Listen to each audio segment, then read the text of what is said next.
Anyway, we're gonna switch over to today's topic, which is from procrastination to productivity. Hopefully, after this presentation, you'll know how to prioritize your tasks and get your things done ahead of time. If you're constantly busy, not making meaningful progress towards your own goals because you're stressed and overrun with never enough time for important priorities. Always taking on new urgencies at the moment, and usually these requests help others achieve their goals. And this means that important tasks get put on the back burner to accommodate, and these tasks are the activities that usually help you get closer to your goals.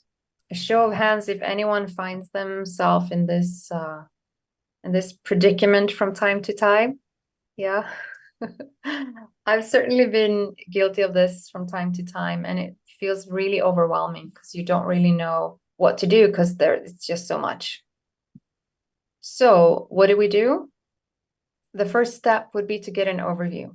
If you can set aside time in your calendar, let's say you set aside 2 hours to get an overview of all of your tasks. So all of your to-do lists, all of your post-it notes, all of the notes on your phones, all of your emails, all of your text messages, wherever you have your tasks, bring that into this overview session. Or maybe it's paperwork, maybe you have like an inbox of paperwork, so just bring it all into getting an overview. And then what you do with all of these tasks is you go through each and every one of them and you place it into this urgency importance matrix, or the Eisenhower matrix. Again, it's the same website, probably created by a clever AI, meaning I didn't need to spend time creating this. But basically what this says is that you group your tasks into 4 different quadrants, depending on whether they are urgent and important. So the urgent and important tasks go here. These are high value tasks that are time sensitive and have consequences if not completed in time. Crisis and emergencies, pressing problems, and projects with deadlines. And these are the things you do first. The second one, important and non-urgent, is high value tasks that strategize around long-term goals with no set deadline. Examples are relationship building, long-term planning, and personal improvement. I think other tasks that go in here are tasks where you develop your business, where you develop your products, your offerings, and things like that. Non-important tasks that are urgent go in this quadrant. Low-value tasks that need to be completed but don't require your expertise. Busy work, interruptions, some regular routines. Another good example might be bookkeeping and taxes, for which you can talk to Sherry and Bruce and have them use their expertise so you can free up your time and do the things that are important and maybe even not urgent, because this is the quadrant where you really want to spend some time. In the not urgent and not important quadrant, you have the low value tasks that distract focus from important tasks, wasting time and energy. Internet browsing, pointless meetings, disruptive socializing. And what you do here is you delete it. So you have do it first, urgent and important, not urgent, schedule it, not important but urgent, delegate it, see if you can have someone else do it. And then the 4th quadrant, which is not urgent, not important, delete it. So what are the tasks that you actually don't need to do? Don't do those. And in that deleted section, I also want to add new projects that build other people's dreams, and also things that you can get away with not doing.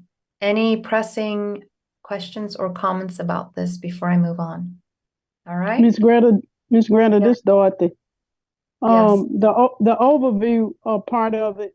How often do you do it? Weekly, daily, monthly? How often should you do the overview part that you said make the list first, and Yeah. then do so the overview part is what I'm talking about. Ideally, you do this one time. You do this now because you don't have an overview. So you do this now in order to be able to make complete to-do list, which I'm going to get to, of all of your tasks according to their importance and urgency. And then later, when new tasks come in, you can use this to value these tasks and see, okay, is this something that I'm actually going to spend some time on? Should this be scheduled? Does it have to be done right now? Can I delegate it or can I delete it? So if you do this once to get the overview of all of your tasks, and then you do this when new tasks come in, then you'll stay on top of your tasks and you won't get back into that. I have so many to-do lists and so many places where I have my tasks. I don't know where to start. Grethe, I have one point about the delegating portion of it, because Sherry and I have done quite a bit of discussions, had quite a few discussions with clients or potential clients on that area. And you had mentioned it, there's a cost benefit factor involved in that. So, when you consider, do I delegate this, is that if I delegate it and I have to pay to have somebody else do it, do I anticipate the results to be more beneficial than deleting it? Can I make more money and be more successful in my business if I don't detract from my core occupation to go and do something that's out of my area of expertise or sphere of influence, and then give it to somebody else to do and make better use of my time? Exactly. It's important to keep all of these things in mind when you look at the delegated. I would say any tasks that anyone else can do for cheaper than you do, and you have the money to pay them, that frees up your time and also your brain capacity for creating in what you do. I'm going to continue. How to create your master to-do list. And we just talked about delegate, delete, and say no. Last time I lived in Florida, I actually found myself in a situation where I had so many projects that I was struggling. And I noticed that building other people's dreams without it bringing me closer to my dream. So I had to be really strict about, I fulfilled my obligations and then I did not take on anymore. And when people asked me, they came to me with projects, I said, thank you for asking. I have too many projects going on right now. I promised myself not to say yes to any more projects until I have finished the ones I already started. And with this, I'm appreciating being considered. And by saying to something I've promised myself, you're being really clear on your intention. And also, if you're talking to a reasonably nice person, they're very likely not going to ask you to break your promise to yourself. Keep in mind that this also applies to your conversations with yourself, because I find myself finding new projects for myself, new things I want to do. And then I sometimes have to be strict with myself and say this same thing to myself. So it's not just about saying no to other people. It's also about saying no to yourself sometimes. I'm going to have to interrupt again. I have a really good mantra for that. Yeah. Don't fall in love in your own ideas. We try not to do it. When I'm like, I'm going to get another idea later on. I don't care. Yeah. Concentrate on what's important. It's a good point. Sorry, I'm going to stop. You create your master to-do list based on all of the things that you had written everywhere, and you've put them into these matrix according to their urgency or importance. You start writing down a master to-do list. And this can either be done in Excel. You can do it in tools that are online. There's Asana, there's ClickUp. And these also help if you're working with other people. What I would say is that I've used ClickUp and it's really good, but I find myself going back to an easier tool because it takes time to update, and it's great because you can also track how much time you spend on each task. It just requires you to have a good routine of updating it. And I tend to not, so I revert back to Excel because I actually update it. And in my Excel, I make sure that I write what I'm doing and what the due date is. because then I can sort my tasks according to due date, which might be helpful. You can also use the important and unimportant. You can designate those and sort according to that. So with Excel, that can be really helpful if you have a lot of tasks on your to-do list. You can also have different labels for your tasks, for instance. But make sure that you get all of your tasks in that one master to-do list, whether it's Excel or a productivity tool that you find online. As I said, there are very many good ones. So now, to prepare for productivity, you block out time for the important but not urgent tasks. So this time you schedule in your calendar. So the way I do it, for instance, I'm preparing a presentation for my workshop on the 15th, and I've set aside time blocked out in my calendar to do that, so that I have an automated scheduling system for my client sessions. So now no client can come in and schedule time there because it's blocked out. And I've also integrated my calendars. So my scheduling system updates the calendar on my phone and on my computer, which also saves me time in managing my different tasks. I've also shared calendars with my husband, so all of our things are updated on our phones at all times. So we always know what's going on. We can always, if we're invited to something, we can check the calendar immediately and say, no, that's not going to work. She's busy or I'm busy. Or we put things in the calendar that we're doing together, like we both travel quite a lot. So when we haven't seen each other in a while, we schedule, if we see we have one weekend together, one of us can block that out and say, that's our weekend. That's our boyfriend, girlfriend weekend. We're gonna, spend some nice time together that weekend. So we schedule the important, not urgent tasks, like spending time with your loved ones or doing the things that will bring your business forward, but that aren't necessarily urgent. So that's really important. Another thing I do is every Wednesday from 9 to 11 Europe time, I have something I call Power Hour, where me and some other people come together on Zoom. We bring in the things we tend to procrastinate, and then we sit down and we do that. So it's kind of like going to a coffee shop to work, but you do it on Zoom, and you're in that energy of work getting done, and you do it. Then when it comes to what you do every day, planning your day, I use something called the Ivy Lee method. And this is from a book called Atomic Habits by James Clear, which is a really good book, by the way, if you want to get really good at having good habits. So basically what the background for this method is that Ivy Lee was a productivity specialist, and he was advising this very rich, very successful industrial mogul on how to increase productivity. So what he said was, give me 15 minutes with each of your managers, and I'll help you increase productivity. And then the boss asked, well, how much do you charge? And he said, nothing. But in a few months, when you see the results, you can pay me whatever you think it's worth. So what he does was he teaches these managers to plan their days. So what you do is at the end of each workday, you sit down and you write down the 6 things you want to get done tomorrow. It cannot be more than 6 things. And you also prioritize them in the correct order. So this is the most important thing that I'm going to do first. Then I'm going to do that, and so on.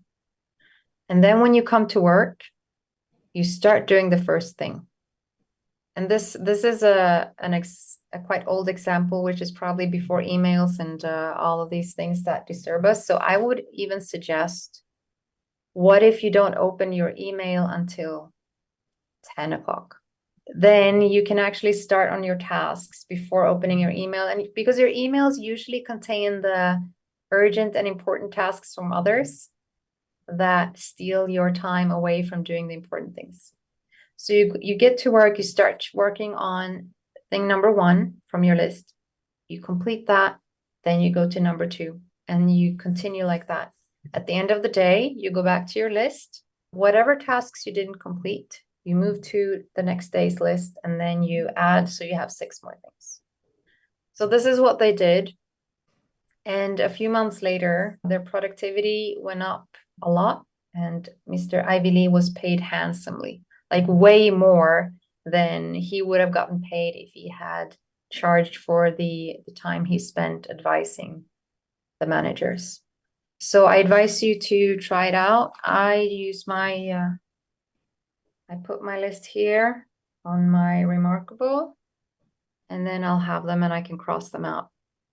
And I might have put more than 6 things. Don't tell anyone. I sometimes add if things come up during the day that I need to remember. Because then when you come to your office in the morning, you don't need to make any decisions about what to do because you already decided yesterday what's the most important. So you just do it. And that takes away indecision, which is why I've tended to procrastinate when I've been overwhelmed with all the things I need to do. I don't even know where to start.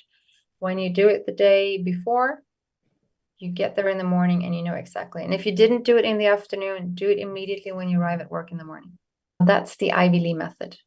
All right. My next point is clarity, alignment, action, which is the framework I work within when I coach my client. And I also do some workshops around this. Clarity means getting really clear on your goal, whether it is for your business, whether it is for any area of your life. If you don't know what you want, that's exactly what you're going to get. If you're into the law of attraction at all, that's going to make sense. So clarity, being clear on what you want to achieve, how you want to feel, because then you know what your North Star is, and then it's easier to make decisions as well. It's easier to prioritize when you know where you're going, because you know if it's in alignment with your goal or not. So if my goal is to have wait list with a ton of clients, wanting to work with me, and someone asks me to join their project, I have to really weigh these two and see, is it worth spending time in this? Will it help me to fill my wait lists? Will it help me to get more one-on-one clients? If it will, maybe it's worth it. If it won't, maybe it's valuable in some other way, but I have to really pay attention and make decisions. And it's helpful to have your goals very clear before you do. Then alignment is getting the elephant and the ant to walk in the same direction. And that means getting your beliefs, your automatic behaviors and programs in alignment with your goal. So getting your point of attraction in alignment with what you want to achieve. And then taking inspired action from there. And I've noticed that if I'm procrastinating something, it might be because I'm feeling resistance to doing it. I'm feeling resistance to something. I'm not in alignment with doing it. So then I can decide, is it really something I want to do? And if it is, how can I first get myself into alignment in doing the thing before I take action? Because then it actually feels easier and better to take that action. So getting your elephant in alignment with your ant before you start taking action is really helpful. It can even be as simple as closing your eyes, spending 1 minute visualizing the task being done, and then it's going to be easier to get it done. Or schedule a session with me and I'll help you figure out what it is you want, and I'll help you turn your elephant around so that you'll get in alignment. And then, as I mentioned earlier, productivity over perfection. Sometimes we need perfection, and that's fine, do it. Sometimes done is good enough, and that's going to help you actually get your things done. And I'm getting better and better at this. Even so now I'm working with a designer who's doing my social media, and I get things done, I hash them out, and she gets her things done, and then she looks at my things and she's like, Greta, this post that you created, it's not like visually what I want it to be. And then that makes me so happy because I'm done. I did the productivity part. She comes in with her perfection. And very simply, with her skill set, makes it even better. So I tell her, if that's what you think is the best use of your time, fix it. Otherwise, leave it. It makes me really happy when someone comes in, does work on my business, and is unhappy with what I did because it wasn't perfect. That really gives me a lot of joy. But yeah, productivity over perfection. It's a big one for many of us. If I want to evaluate a task, whether I want to finish it or not, usually stick to what everyone knows is the Pareto rule, right? As a what? Pareto rule, the Pareto rule, 80-20, right? Okay, yeah. The idea that 80% of the task can be done in 20% of the time. And at some point, every one of us will see the law of diminishing returns kick in. And we'll see that to make it polished perfectly, it will take 3 times as much time as doing it right. So that's my benchmark if I have any doubts whether I should continue or not. That's a really good point. Thanks for sharing. If you guys are willing, we could do some group energy healing to release blocks to production, to release whatever is making us procrastinate. So what I would do is emotion code, which is one of my energy healing modalities that I use with my clients. I will connect with everyone's energy, and then I will use muscle testing to figure out what are the trapped negative emotions that are blocking us from being productive, that are making us procrastinate, and then release those. So Duncan is knocking because you've done this before. Nodding, not knocking. So the theory is that every time you feel a negative emotion, if you don't give it space, and so if we don't process the emotion, the energy of it gets trapped in the body and attracts more reasons to feel the same negative emotion. It can create physical negative effects and also negative thoughts or negative results in your lives. So we can spend a few minutes releasing emotions that way. Are you all good with that? Okay, cool. Let's do it. My name is the group. My name is Grethe. Awesome. Yes, no. So do we have a trapped emotion that we can release that is stopping us from being productive? Yes. And the emotion is creative insecurity, which is very fitting. It's feeling insecure about creating something from big to small. It can be a meal, a relationship, business, art, anything that you want to create. So usually when I name the emotion, a thought comes to mind, a person comes to mind, and that is related to what happened when you felt this emotion and it got trapped. So we're just going to acknowledge that. And then we're going to take advantage of the energy meridians, the acupuncture meridians. All of them are connected to the main meridian. So wherever in your body this emotion is, it touches a meridian that is connected to the main meridian. So I'm going to use a magnet, and you can use your hand, or if you have a magnet at hand, starting between the eyebrows, and you can do this with me, swiping 3 times towards the back of the neck with the intention to release this trapped emotion of creative insecurity. Like that? Yeah, like that. Just swiping 3 times. Really good. Now, was this emotion released from all of us? Yeah, awesome. All right. Is there another one? Yes. Jealousy. The emotion is jealousy. So if any thoughts or anything comes up, just acknowledge it. Don't judge it. Emotions are information. So can we release it? So we're going to release this trapped emotion of jealousy from all of us. Swiping 3 times. Was that released? Yes. More? Yes. Conflict. This can be internal, it can be external. It can be internal conflict on whether to do this task or that task or go to bed. You know, sometimes that's the best action. All right, so let's release the trapped emotion of conflict. 3 swipes. That released? Yes. More? Yes. Anger. Anger. And we can release this trapped emotion of anger. So doing 3 swipes. Was it released? Yes. How many more? 2 more. And conflict comes up again. So when the same emotion comes up twice, it simply means that you've felt this emotion and trapped it, pushed it down more than once in your life, and it got trapped more than once. So let's release this trapped emotion of conflict.